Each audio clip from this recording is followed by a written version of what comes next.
Dito po tayo ngayon sa, ayan, makita niyo pong building na yon. Ayan, yun. Yan o ay Makati.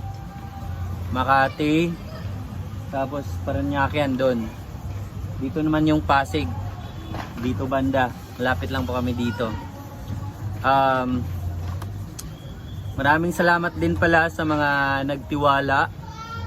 Sa mga nagpa-deliver na po ng Shinong Rice Mill Machine. Maraming salamat.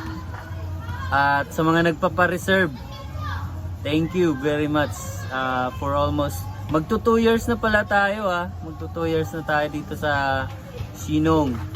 Maraming salamat po sa mga patuloy na sumusuporta sa YouTube, sa Facebook man. God bless. Talagang malaking utang na loob ko sa Panginoon dahil sa mga blessing, sa mga